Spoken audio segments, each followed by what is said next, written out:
Magandang araw mga kalakbay. Naniniwala ba kayo sa ganti ng barang na maaaring bumalik sa iyo ang sumpa sa oras na hindi mo tuluyang napuksa ang kalaban mo? Tampok ngayon ang isang kahindik-hindik at brutal na kwento na kalat sa isang lugar sa Kabisayaan ilang taon na ang nakalipas. Pasintabi lang po sa mga kumakain dahil sa ilang eksena na naglalaman ng brutal at bulgar na paglalahad. Desidido na si Paeng na itapon ang kanyang pinakapaboritong manika na ilang dekada niya na rin nagamit sa pambabarang.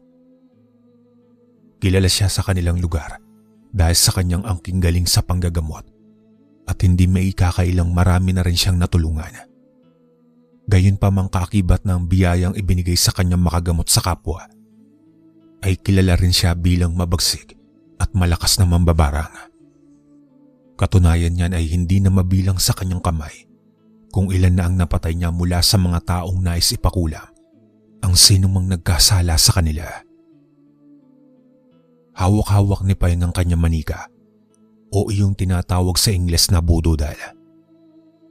Lantad sa kanyang mga mata ang luha, bunsod ng pangungulila sa kanyang magina. Itinapon niya ito sa gilid ng palayan.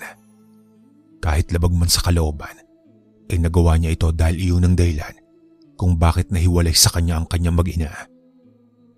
Nagsimula ang kalbaryo ni Paeng nang makalaban ng isang elemento na sumanib sa tao na nagpatulong sa kanya noon. Sunod-sunod na malasan na tanggap niya magmula nang mapatay niya ang elementong ito sa katawan ng sinaniban. Sa paniniwala ni Paeng, may mga kasama pa itong elemento na hindi niya napuksa. Yun marahil ang dahilan kung bakit siya binabalikan ng mga ito. Kung bakit biglaan na lamang nagkasakit ng maluba ang kanyang asawa saka namatay.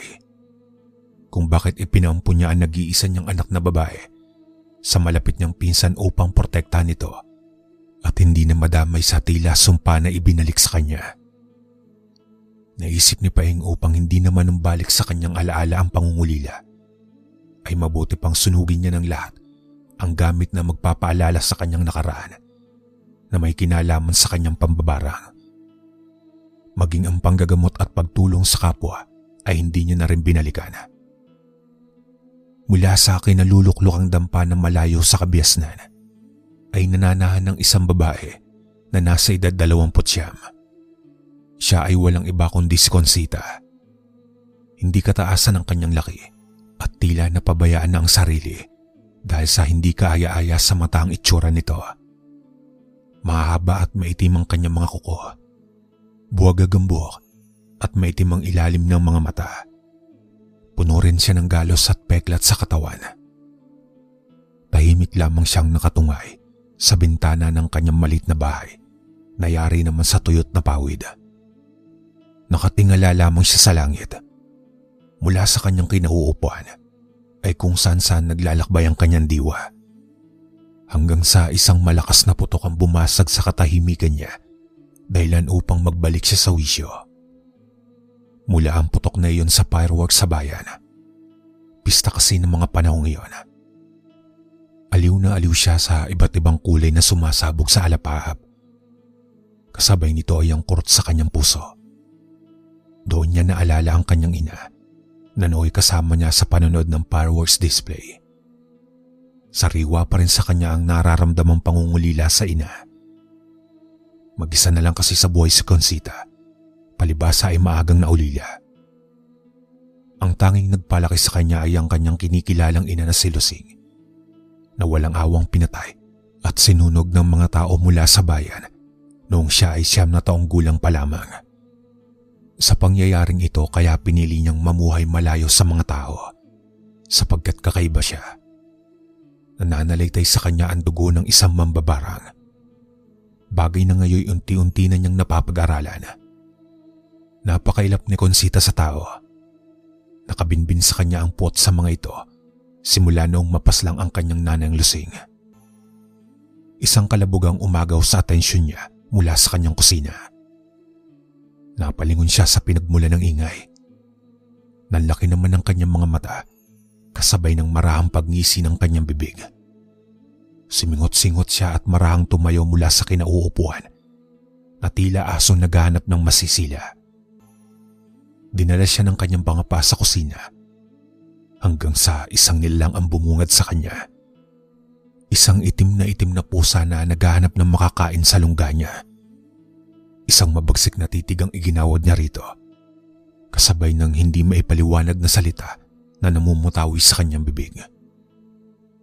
Makikita ang bigla ang panginginig ng laman ng pusa na wari na mimilipit sa iniindang sakit hanggang sa lumagapak ang katawan nitong wala ng buhay sa may sahig.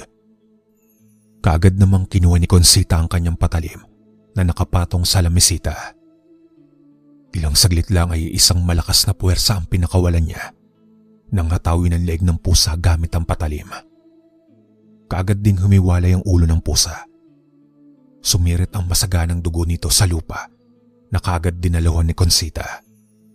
Lumuhod siya saka iyon dinilaan. Kinuha niya ang nahiwalay na ulo ng pusa saka walang pasintabing nilamutak ito. Mabilis ang pagmuya niya sa laman ng pusa kasabay ng pagpikit ng kanyang mga mata. Sumirit pa ang malapot na utak ng pusa na hindi niya na rin pinalagpas.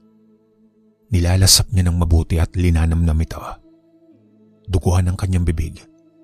Napapikit pa si Consita sa kakaibang sarap na kanyang nalalasap. Matagal-tagal na rin kasi ang nakalipas simula nang makakain siya ng sariwang pusa. Sa kamalas-malasang ba naman ng pusa ay napadpad ito sa bahay niya. Matapos maubos ang laman ng ulo ay sunod niyang ibinaling ang atensyon sa katawan nito. Hindi maipinta ang tuwa sa kanyang wangis. Gamit naman ng patalim ay hiniwa niya ang tiyan ng pusa hanggang sa iniluwa nito ang bituka, atay, puso, baga, balun-balunan at ilan pang mga laman loob. Walang kung ano-ano sinunggaban niya ang mga ito. Para lang siyang nagmumukbang sa dami ng pamimilian niyang parte. Natapos ang tagpo nang bumalik siya sa kanyang kinauupuan at muling dumungaw sa bintana. Napapahawak siya sa kanyang busog na tiyan na sinabayan pa ng mayat-mayang pagdigay. Napapaisip tuloy siya. Sa tinagal-tagal kasi ng panahon ay hindi pa siya nakakakain ng laman ng tao. Isang hapon noon, habang naglalakad pa uwi buhat sa paaralan, ang batang magkaibigan na si Dodong at Nonong ay umagaw sa atensyon nila ang isang manikang kakaibang disenyo. Hindi ito tipikal na manikang kawiwilihan ng lahat. Ang katawan nito ay yari sa tuyot na balat ng nyog na hinulmang tao. Wala itong bibig at tanging inulingan lamang ang korte ng mga mata.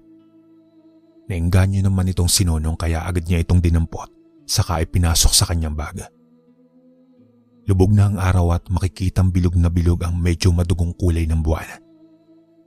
Masaya naglalaro ng tagu-taguan ng mga kabataan.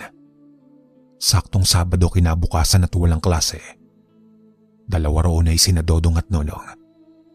Tumatakbo na ang lahat dahil meron ng taya na nagbibilang na nakasandal sa likod ng puno ng santol.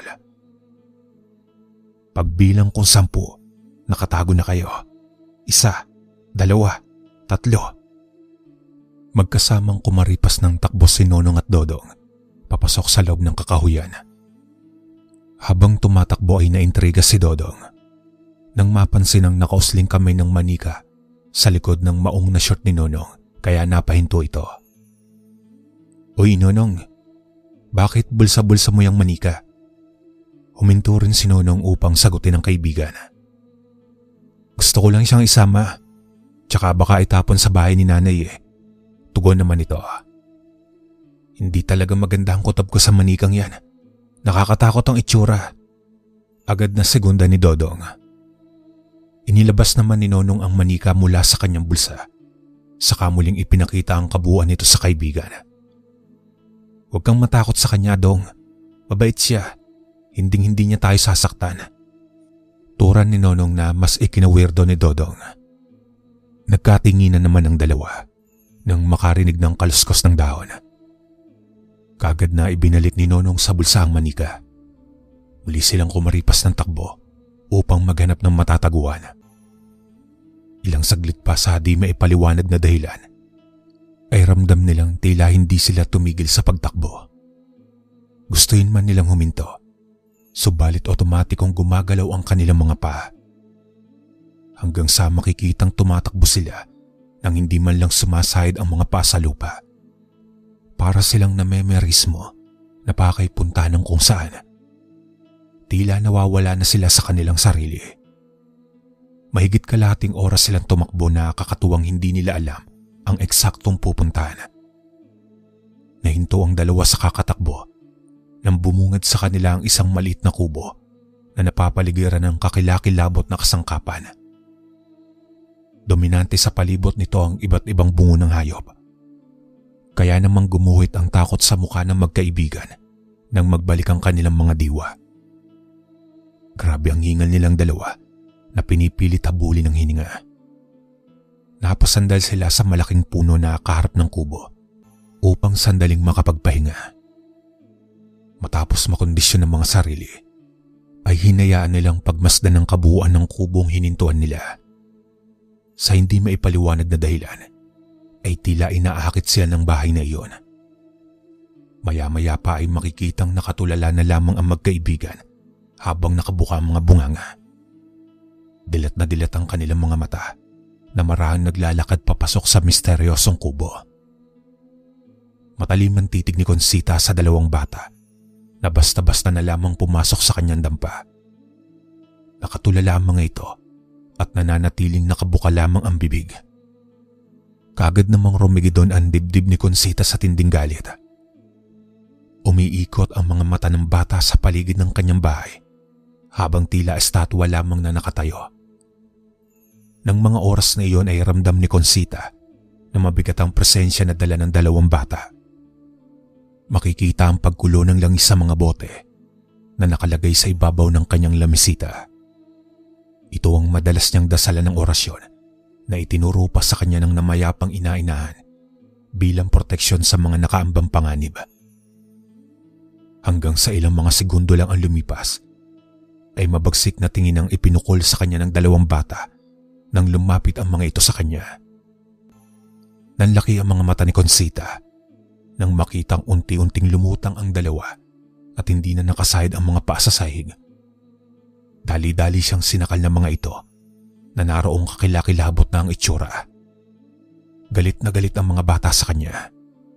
Nilamon na ng itim ang bola ng kanilang mga mata. Nagsasalita rin sila ng wikang maging si Conchita ay hindi niya maintindihan. Sa tono ng boses ng mga ito, ay ramdam niyang may kakaibang elementong kumokontrol sa dalawang bata. Malakas na puwersa ang pinakawalan ni Conchita upang pumigla sa pagkakasakal sa kanya. Ramdam niya ang kakaibang lakas ng mga ito na hindi normal sa kanilang edad. Tuluyan na siyang sumabog sa galit kaya hindi na niya napigilang ibulalas ang makapangyarihan niyang orasyon sa isipan. Umikit si Conchita sa kaiwinika ang dasal sa isip na itinuro ng kanyang ina-inahan. Makikita ang agarang pagsahid ng mga paa ng dalawang bata sa sahig.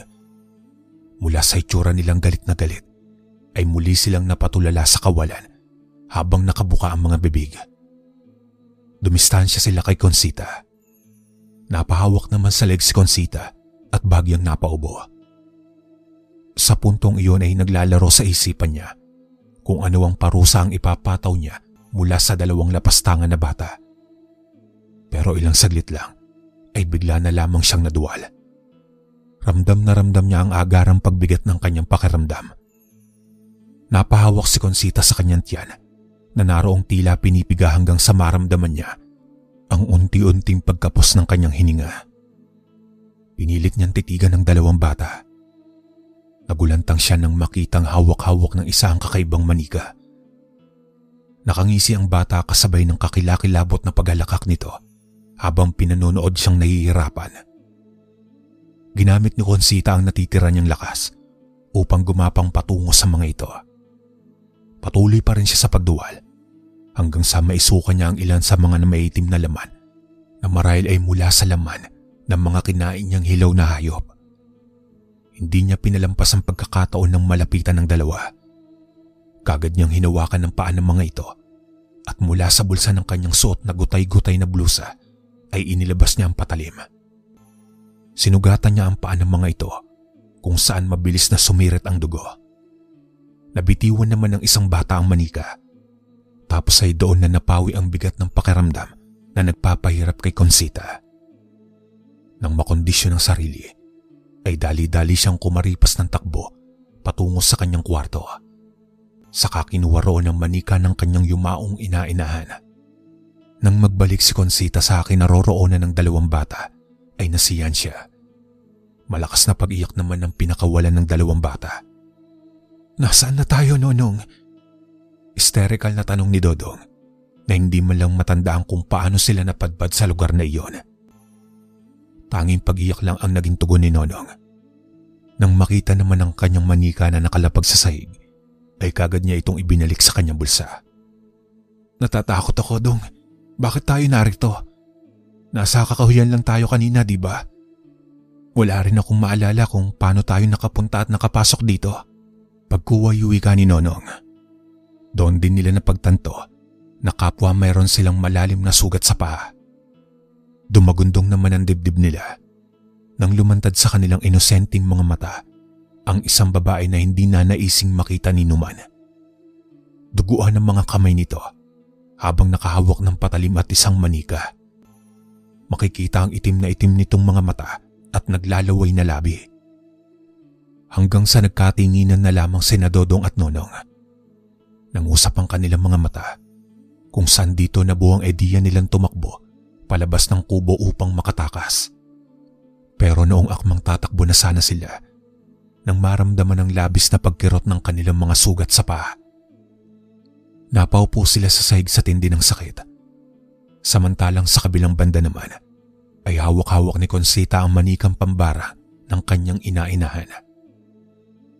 Nang mga oras na iyon ay iginugupo na ng labis na kirot ng paa ang dalawang bata. "Hindi ko na kaya, Nonong. Parang dinadaganan niyo pa ako. Kasalanan mo kasi ito, Nonong eh. Sinasabi ko na nga ba, malas siyang manika mo. Dinala niyan tayo rito." Dagdag pa ni Dodong. "Wala akong kasalanan. Hindi ko gusto na mangyari sa atin to, Dong. Tumayo ka na, bilisan mo." Tugon ni Nonong. Subalit sa halip na makatayo ay mas tumindi pa ang kirot na kanilang nararamdaman. Nanggagalit ang mga bagang ni Consita sa dalawang bata.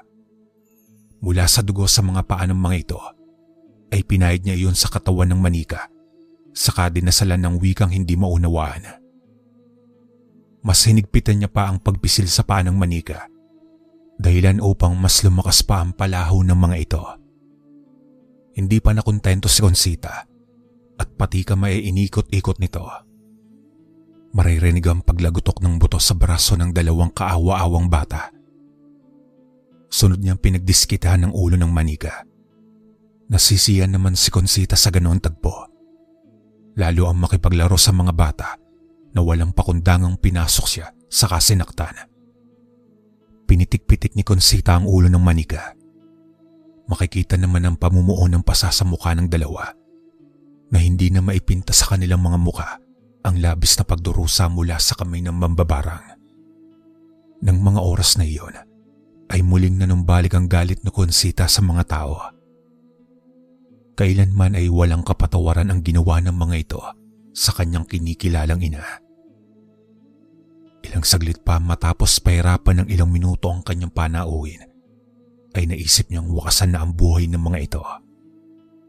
Gamit ang itim na patalim, ay itinarak niya iyon sa dibdib ng manika. Lumagapak ang mga bata sa lupa. Dilat na dilat ang mga mata habang nakalabas ang dila. Nangingitim din ang ugat sa buong katawan at kapwa nakanganga. Duguan si Nonong at Dodong nang malapitan ni Consita. Doon ay kumalam ang kanyang sikmura. Yumuko pa ito upang dilaan ng sariwang dugo na gumagapang patungo sa mga paa niya. Napasingap si Consita sa kakaibang lasa ng dugo. Pakiramdam niya ay may kakaibang lakas na pumasok sa sistema niya. Sunod na hinanap niya ang malaki at mangitim-ngitim na kawa na matagal nang hindi nagamit. Sa pag-aakala niya ay huling nagamit iyon noong buhay pa ang kanyang ina-inahan. Nakita niya ito sa likod ng kanyang kubo kung saan matatagpuan ang luma nilang mga gamit. pati ang gamit ng kanyang inainahan. Tambakan sa madaling salita. Kumuha siya ng 3 malalaking bato, saka roon ipinatong ang kawa. Pinuno niya ito ng tubig. Ilang minuto lang ang lumipas nang makagawa siya ng apoy hanggang sa kumulo na ang tubig. Iba ang iniisip niya. Sawa na kasi si Conchita ang kumain ng hilaw na laman. Nakikita niya lang noon sa kanyang inainahan ang pagluluto nito sa ganoong paraan. Bagay na ngayon ay susubukan niya, subalit hindi sa karne ng hayop. Binalikan niya ang bangkay ng 2 bata. Hinila niya ang mga ito patungo sa pinaglulutuan niya. Sinimulan niyang hubarin ang damit ng mga ito. Pero natigilan na lamang si Conchita nang makapaang kung anong bagay mula sa bulsa ng isa. Natigalgalan siya nang mapagtantong iyon ng manika na kanina ay ginamit sa kanya nito upang siya ay pahirapan. Hinawakan niya ito sa kanya sinuri. Sa muling pagkakataon ay nakaramdam na naman siya ng mabigat na enerhiya. Para siyang maduduwal ng mahawakan ito. Kaya naman sa atin din ang galit ni Conchita sa manika ay wala sa loob na inihagis niya ito sa nagliliyab na apoy. Makikita ang unti-unting pagkatupok nito hanggang sa tuluyan ng maging abo. Nang mapagtantong kumukulo na ang tubig, ay inilapag niya muna ang manika sa gilid katabi ng mga kinuha niyang kahoy na panggatong. Una niyang hinila sa paa ang batang sinonong. Nang malapitan ng kawa ay binuhat niya ito, saka inilaga sa bumubulusok na tubig. Isinunod niya rin si Dodong na medyo mabigat ang timbang kumpara sa nauna. Ang klarong tubig ng kawa ay unti-unting nahaluan ng dugo nang mailaga ang mga bata. Para lang siyang nagluluto ng nilagang baboy. Langhap na langhap ni Conchita ang aroma ng laman mula sa usok ng kanyang niluluto. Nang matansya niyang malambot na ang karne, ay tinanggal niya na ang apoy. Naghintay siya ng ilan pang minuto para lumambig ito. Matapos ay hinanap niya ang mas malaking patalim. Nang makabalik ay hindi na siya nag-aksaya pa ng oras. Gawa ng kanina pa kumakalam ang sikmura niya. Itinarak niya ang patalim sa mata ni Dodong. Doon ay nakuha niya ang 2 malalaking bola ng mata. Kagad niya naman itong kinain. Nanuot sa kanyang panlasa ang matubig-tubig nitong laman.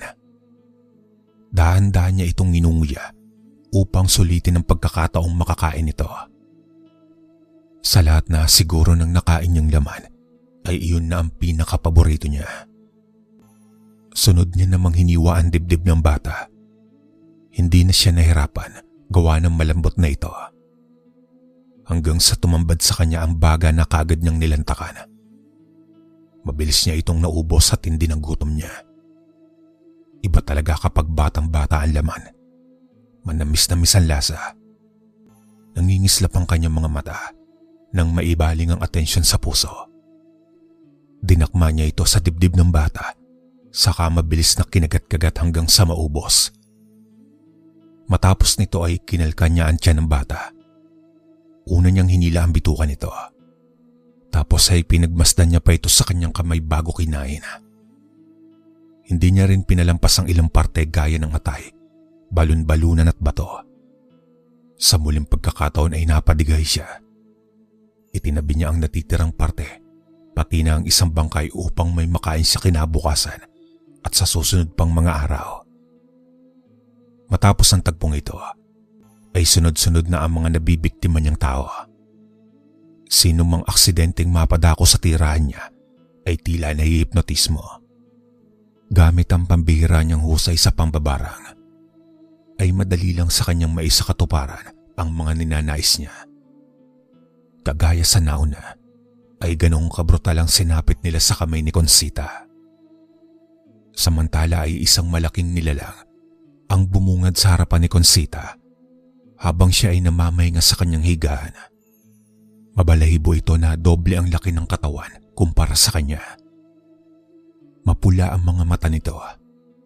May katangusan ng ilong at kahindik-hindikang matatalim na mga ngipin. Mayroon din itong sungay at buntot na mas nagpagimbal sa wangis nito. Pilitin mong sumigaw ni Conchita. Ngunit walang boses na lumalabas sa kanyang bibig. Pati ang maigalawang kanyang katawan ay hindi niya magawa. Kitang-kita ng dalawang mata niya ang hawak na manika ng nilalang. Hindi siya maaari magkamali. Iyon ang manikang sinunog niya na pag-aari ng dalawang batang inilaga niya sa kakinain. Bumulabog at bumasag sa tenga niya ang nakakabinging halakhak ng nilalang. Makikitang inilahad nito sa kanya ang manika. Sinimulang baliin ng nilalang ang paa ng manika na siyang ikinabahala ni Conchita. Nanunuot sa kalam niya ang pambihirang sakit dahil ramdam din niya ang biglaang pagkabali ng kanyang mga paa. Sunod na binali nito ang kamay na siyang nagpalagutok din sa kamay niya. Walang salitang makapaglalarawan sa sakit na nararamdaman ni Conchita ng mga oras na iyon. Wala man lamang siyang magawa upang maipagtanggol ang sarili. Ramdam niya na ilang oras lang ay papanawan na siya ng hininga. Pero ilang saglit pa ay katakatakang nagliyab sa kamay ng nilalang ang manika. Gaya ng inaasahan ay nagsimula na rin magliyab ang katawan ni Conchita. Doon na niya nailabas ang lakas ng boses niya upang makasigaw. Kasabay ng pagkasunog ng katawan niya ay ang pagkasunog din ng kanyang tahanan kasama ang bangkay ng mga naging biktima niya. Napabalikwas ng bangon si Conchita mula sa napakasama niyang panaginip. Kagad niyang kinuha ang kwintas sa kanyang maliit na tukador saka isinot sa leeg. Lumingali nga siya sa paligid at sinipat kung naroon pa ang nilalang. Nang mapagtantong pawang panaginip lamang ang lahat, ay napatingin siya sa magkabila niyang mga kamay at paa. Umikot-ikot pa siya upang masigurado na hindi totoong nabali ang mga ito. Kaagad din siya pumunta sa kanyang kusina upang makainom ng tubig. Matapos mailapag ang basong yari sa baon ng niyog, ay nagpakawala siya ng malalim na buntong hininga. Naniniwala siya na hindi lang basta panaginip ang dumalaw sa kanya at mayroon iyong masamang ibig sabihin. Kung kaya dali-dali siyang nagsagawa ng ritual bilang proteksyon sa kanyang sarili sa oras na balikan siya ng nilalang sa kanyang panaginip. Ginamit niya ang itinuro sa kanya ng ina-inaang si Lusing upang maisagawa ang ritual ng proteksyon. Nag-alay siya ng puting manok kung saan ang dugo nito mula sa ginilit na leg ay inilagay niya sa baho. Iwinika niya rin ang dasal na itinuro sa kanya noong siya ay bata pa lamang. Sinindi niya ang 4 na kandila na ipinalibot niya sa kanyang katawan. Pumikit siya saka bumulong. Pagdilat niya ay kagad din siyang nagtungo sa kanyang kusina upang kunin ang asin. Matapos nito ay pinuno niya ng asin ang palibot ng bahay sa labas, maging sa kanyang pintuan, bintana at sa loob ng bahay. Naniniwala siya na sa pamamagitan nito ay hindi na siya mababalikan ng nilalang na nais gumambala sa kanya. Hanggang sa isang mapayapang gabi noon ay nakaramdam na naman ng labis na pagkagutom si Conchita. Sinilip niya ang malaking kawa na naglalaman ng bangkay nang naging biktima niya nitong nagdaang araw. Sinimulan niyang sindihan ng apoy ang mga kahoy, saka pinakulo ang tubig sa kawa na pinaglunuran ng bangkay. Medyo masangsang na ang amoy ng karne. Inuuod na rin ang ibang parte nito na dinadapuan pa ng malalaking bangaw. Pero sa halip naman diri ay patay mali siya na lamang si Conchita. Kung sa bagay, nasanay na siya sa ganong klase ng pamumuhay.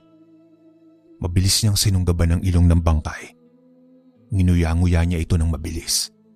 Sunod naman niyang pinagdiskita ng tenga nito, labi, hanggang sa maubos niya na rin ang mga laman loob nito.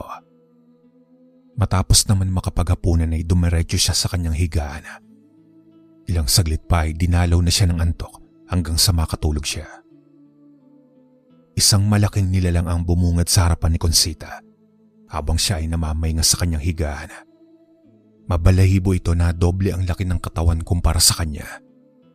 Mapula ang mga mata nito, may katangusan ng ilong at kahindik-hindik ang matatalim na mga ngipin.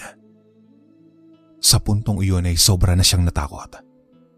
Hindi niya sukat akalain na muli siyang mababalikan ng nilalang na iyon. Gayong nagawa naman niya ang ritual bilang kanyang proteksyon. Nakakakilabot na mga tinig ang muling bumasag sa pandinig niya mula sa kahindik-hindik na nilalang. Humingi ng tulong si Conchita at saka sumigaw. Subalit walang sino man ang makakarinig sa kanya sa gitna ng masukal na kakahuyan.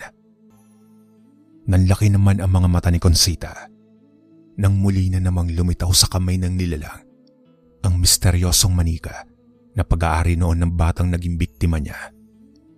Kitang-kita niya kung paano lamutakin ng nilalang ang manika na siya nagpaigtad sa kanya. Halos hindi niya alam ang gagawin sa sobrang sakit na kanyang nararamdaman. Parang sinasakal ang buong katawan niya hanggang sa napasigaw na naman muli ng malakas si Conchita. Tigilan mo na ako. Sino ka at ano ang atraso ko sa'yo? Pautal-utal niyang wika hanggang sa lumitaw sa ibabaw niya ang nilalang. Ikaw ang magbabayad sa kasalanan ng iyong ama. Walang kapatawaran ang pagpaslang niya sa aking magulang. Buhay ang kapalit at sisingilin namin sa inyo. Singhal ng nilalang. Naalala ni Conchita na nakatago sa ilalim ng higaan niya ang langis na ginagamit niya sa mga ritual. Gamit ang natitirang lakas, ay ginamit niya ang kanan niyang kamay upang kunin iyon. Nang makuha ay kaagad niya iyong isinaboy sa nilalang na napatras mula sa pagkakapaso. Hanggang sa mapabalikwas ng bangon si Conchita. Muli sa napakapangit na naman niyang panaginip. Umagaw kaagad sa atensyon niya ang kakaibang boses na tila tumatawag sa kanya. Sino ka? Anong kailangan mo sa akin? Psst! Conchita. Lumingali nga si Conchita upang alamin kung saan nagmumula ang boses. Ilang saglit pa ay tumagundong ang dibdib niya nang lumitaw sa harapan niya ang lumulutang na manika. Sunod na nagpakita ang nilalang na saktong-sakto ang anyo sa panaginip niya. Ngayon ay nahanap na rin kita. Bulalas ng nilalang. Gusto yun man tumakbo ni Conchita, ngunit tila nakakadena ang paa niya. Ganoon na lamang ang takot niya nang makitang hindi na nakasahid sa lupa ang kanyang mga paa. Para siyang sinisilaban ng buhay hanggang sa maramdaman niya na lang ang unti-unting pagkapos ng kanyang hininga. Mas nagpaigting pa sa kalbaryo niya nang kusang nasusunog ang katawan niya. Nakakapangilabot na palaw ang pumuno sa gitna ng kakahuyan habang tinutupok ng apoy si Conchita kasama ang tahanan nitong naging saksi sa brutal at hindi makataong gawain niya. Mula sa bayan ay naintriga ang mga tao sa nakitang malaking apoy sa gitna ng kakahuyan. Ang mga residenteng nawalan ng kamag-anak ay patuloy pa rin sa paghahanap. Ilang linggo na rin kasi silang walang balita sa mga ito. Pati sa kung paanong sunod-sunod na tao ang bigla na lamang nawawala sa kanila nang wala man lamang kasagutan. Kinabukasan, halos manlumo ang mga residente mula sa nakitang ebidensya na may kinalaman sa pagkawala ng mga tao. Isang mangangahoy ang napadpad sa nasunog na bahagi ng kakahuyan. Siya ang nagbigay alam sa kapitan ng lugar na kalaunay nakarating na rin sa pulisya. Walang patid sa pag-iyak ang mga kapamilya nang makita ang bahaging ito ng gubat. Lahat ay hindi makapaniwala. Hindi nila lubos ang akalain na mayroon palang naninirahan sa lugar na iyon. Makikita roon ang natupok na kubo. Bukod dito ay may mga kasangkapan sa bahay na pag-aari ng isang mambabarang. Ngunit hindi ito ay kinagimbal ng mga taong nakikiosyoso roon. Ang higit na ikinagulat nila nang makita ang kalansay at bungo ng mga tao na kasama ring nasunog. Malaking palaisipan para sa mga pulis kung ano ang motibo sa pagpaslang. Mayroon pang malaking kawa na naglalaman ng kalansay. Mayroon din silang namatan na isang kalansay na hinihinalang isang babae. Ang nakapagtataka lang ay hawak-hawak nito ang isang manika na hindi man lang nasunog. Pinagsisisihan ko na ang lahat. Lumayo kayo sa akin. Biglang napamulagat ang matandang lalaking si Paeng nang makitang magbalik ang manika na itinapon niya noong ilang taon na ang nakalipas. Mag-isa na lamang siya sa buhay. Ang sumpa na ipinataw sa kanya ng isang nakalabang elemento noon sa pambabarang ay ngayon unti-unti siyang sinisingil. Dahil dito kaya ipinagkatiwala niya ang nag-iisang anak sa pinsan niyang si Lusing. Pero lingid sa kaalaman niya na hindi niya tuluyang naprotektahan ng anak niya dahil nasundan pa rin iyon ng manika. Lingid sa kaalaman ni Paeng, patay na ang nag-iisa niyang anak na si Consita. Gayunpaman, hindi pa tapos ang nilalang sa kanyang paniningil sa kanya. Hindi magwawakas ang sumpa kung hindi pinuputol ang ugat. Hanggang sa nabalitaan na lang ni Paeng ang kahindik-hindik na nangyari sa kanyang anak. Hindi man niya nagawang paslangin ang may kagagawa nito sa kanyang anak, pero sigurado naman siya na hindi ito makakaligtas sa kapangyarihan ng Panginoon. Hanggang dito na lang po ang aking kwento, mga kalakbay. Maraming salamat.